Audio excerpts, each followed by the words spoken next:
What's up, guys? Coming at you from Shenzhen as usual, and I am out and about. We'll have another quick chat. Nothing topic specific this time, just a general vlog entry. And before we continue, let me flip the camera around to something a little bit more interesting. All right, so same format as usual. I'll drive around and chat with you. So just to let you guys know what I'm doing out. I am heading. Well, I've got a few things to do. I've got to go to a clinic to pick up some prescription meds. I've had a bit of a sleeping problem for many years, kind of insomnia, and I use a Zolpidem, and I try not to use it very often because it's obviously not good to get hooked on that stuff. So I usually have one once per week or once every 2 weeks, and having that one good night's sleep is very helpful. But yeah, before I go to the clinic, I wanted to pick up some proper masks, and I did find a girl who sells them here in Shenzhen. Pretty expensive. They're a Chinese brand, but 29 RMB each, and I think usually they cost less than 5 RMB each. But hey, I'm not going to judge. You know what? I think she seems pretty young, and she's probably just trying to figure out how to do business or something like that. And I'm not going to judge.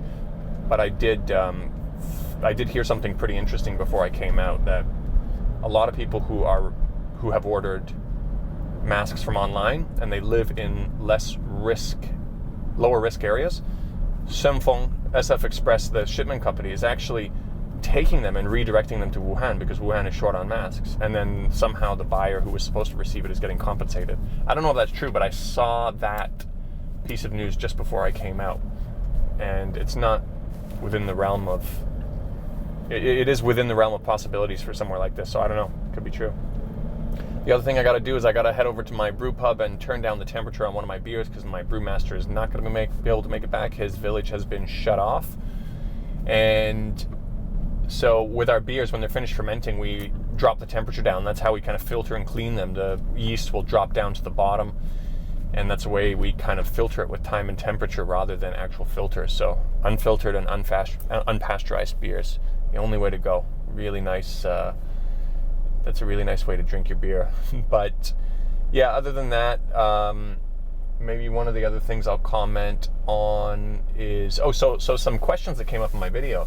So the video I made about those two YouTubers, I received, obviously a lot of people were really happy that somebody finally said something, and there were some pretty good criticisms. I think one of the best criticisms was saying, well, what am I using as racist? What is my framework? Why am I calling them racist? What's my definition of racist, basically? And that's a good question, and it's something I should have clarified more. Now, there are some people also that they say, well, these guys, okay, maybe they're a bit dishonest, maybe they have a little bit of a superiority complex, but they're not racist. But see, that's where my opinion differs. I think that if you have a superiority complex and it manifests itself in the way of comparing yourselves or comparing your culture towards another culture all the time, then I think that's when it gets within the realm of racism. And if you guys are looking for something for them to say outright, like some sort of a racial slur, I don't think you're going to get it. The most dangerous people who use racism are not people who just outright expose themselves. They're guys who pretend to be good guys. And what you've got to do is you've got to deduct from what they say to figure out whether they're racist or not. Now, that might sound a little bit arbitrary, but I think there's enough evidence on them to say that they are. From, when they're driving around on their motorcycles and saying things like, oh, I heard Chinese people eat babies. Or you look at the South African guy who he had a debate with another South African, a black South African, which was surprising that he met up with somebody who had a different idea from him. But you listen to some of the things he says. He talks about the systems that were in place for his parents that basically gave them privilege over blacks in South African society. And he does say, he says, okay, it happened, whatever, it wasn't right, but it happened, and we have to accept that. But then afterwards he says, well, because those conditions aren't in place to give him these privileges anymore, that's why he left. So inversely, it means that if those power structures were in place, he still would have stayed. And then and you may say, oh, well, I don't make that conclusion, but then you've got to look at all the other things. So within that same debate, he made a joke about, he says, oh, all the white people should leave South Africa, and then they're not going to basically then they're not going to be able to point fingers anymore, and they're going to have to fix the problems by themselves, which insinuates that the problems in South African society are solely to blame on the black people, and that when after they leave, then they'll realize that and they'll be forced to clean it up on their own. And again, you may say, because you have to ask yourself, when somebody says something like that, inversely, what does it mean?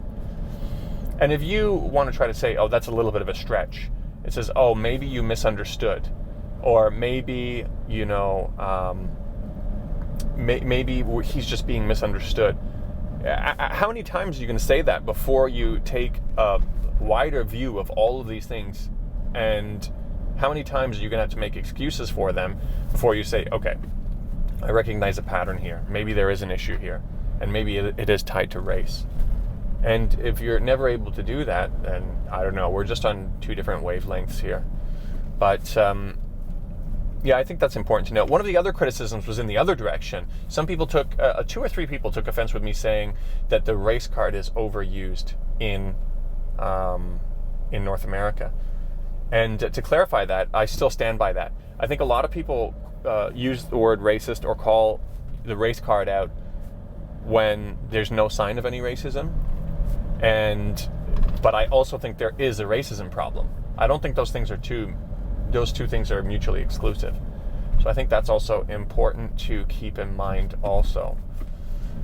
And there were a few other things that kind of missed the mark. They were more or less basically straw man arguments, and I can't really address all of those. Obviously there's thousands of comments on that video and I can't address them all to begin with, but those are my favorite criticisms, where I thought that they were pretty well thought out. Oh wow, this is all blocked, I can't get to the subway entrances where she's going to be coming out. Let me ask these security guards. 这个出口叫什么出口？这个是 A 出口吗？还是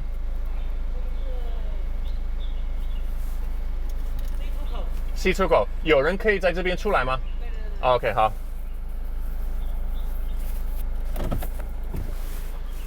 Okay, so these roads are blocked. That's interesting. I put my mask on because I've opened the window now.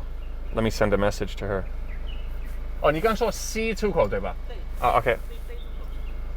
Okay, guys, I'm going to turn this off for now, and I will turn this back off. I'll turn this back on in a sec. All right, guys, so I have picked up my masks, and I'm going to head over to the clinic now.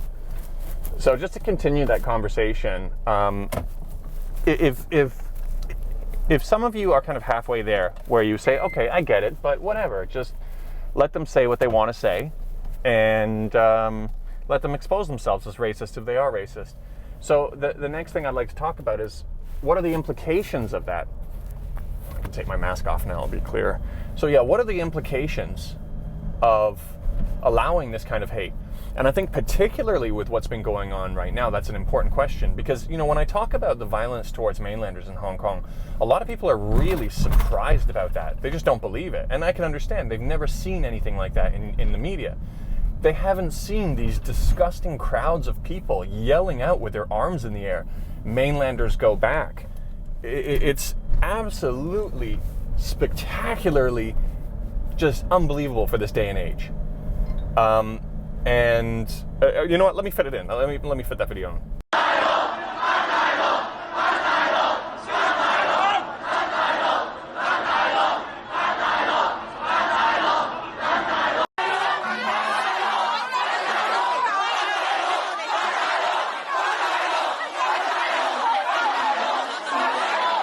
Okay, so you've seen that there's two crowds of people. The second crowd of people, they were actually beating up a mainlander. They were beating up a mainlander girl, and she had to be taken out on a stretcher afterwards.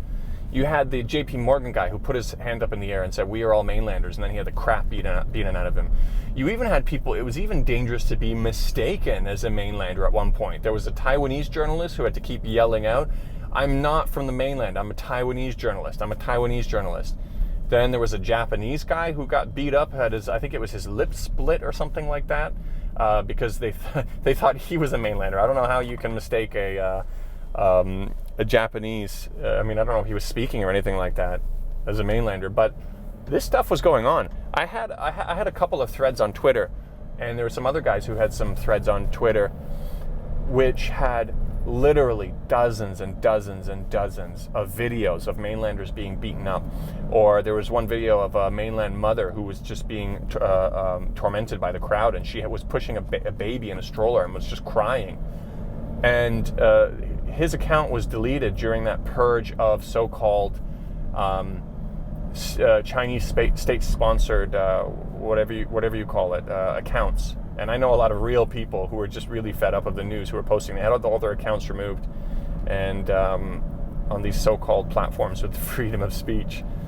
But even after I show it to those people who comment and they're saying, "What are you talking about? You've lost all credibility. Mainlanders getting beaten up."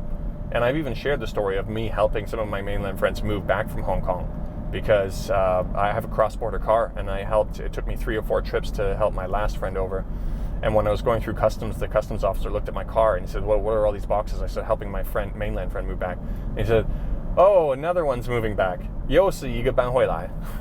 Like, the stuff is real. And so it really relies on people demonizing mainlanders first. You know, there was a quote I remember somebody saying that I really liked, which was something along the lines of, "You must first villainize or demonize your enemy, otherwise how are you going to live with yourself?" Something along the lines of that.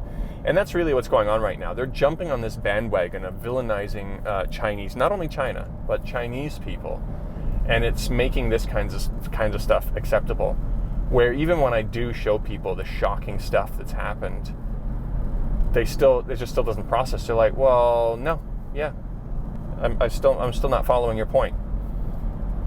And I think it's unfortunate how many people, the extent of how many people are like that. But I mean, there are some people who see it, and I have had people who reached out to me and said, "Holy crap, I had no idea it was this bad," and thanking me for sharing the videos. I'll see if I can find any of my old Twitter threads that show some of the violence, and I'll put it in the comment section.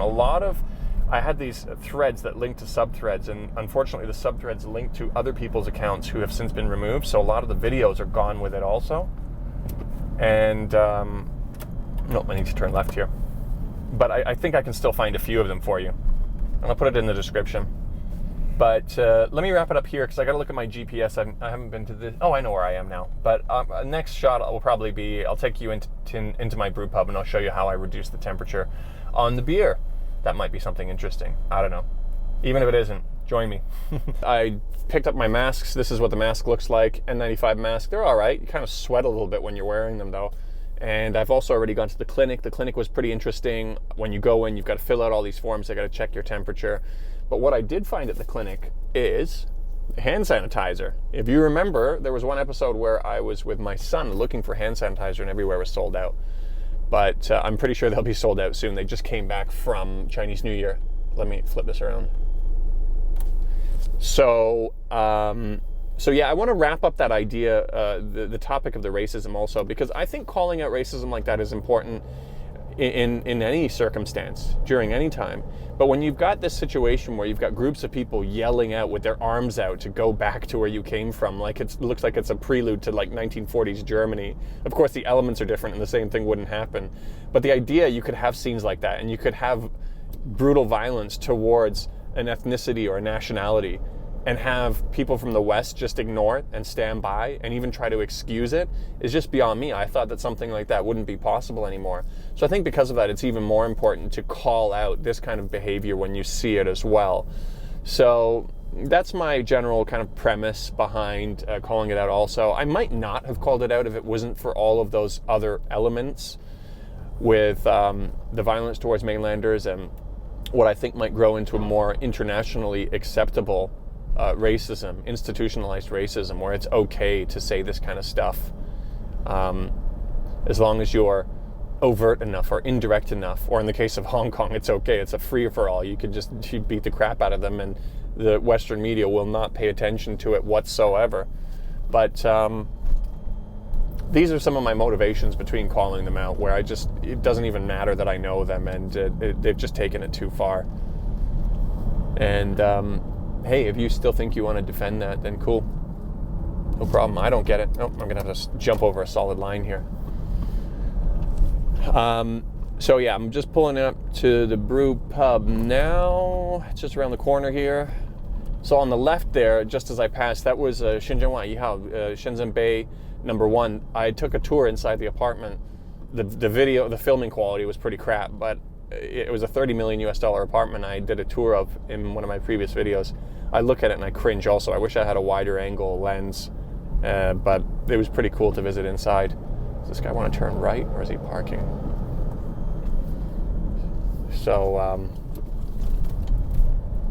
yeah, so here we are. This is the street where my brew pub is on, and I'm gonna find a parking spot just here.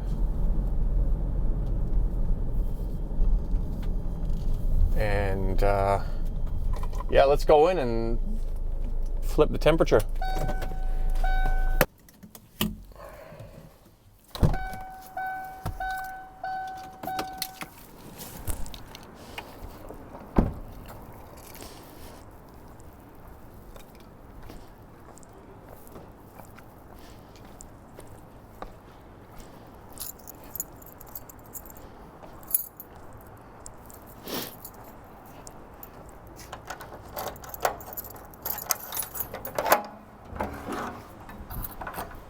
All right, so the lights are off. I don't know how much you guys can see.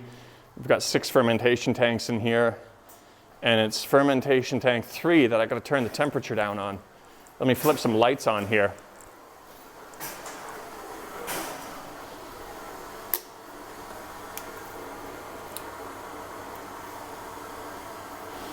All right, so we'll go over to the temperature control panel here. Open her up. So let me turn on these lights too, actually.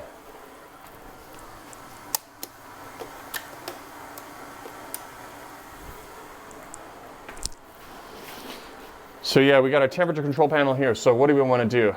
Fermentation tank number 3. Right now it's at 20 degrees, and we're going to turn her down. We're going to take her down to 4 degrees.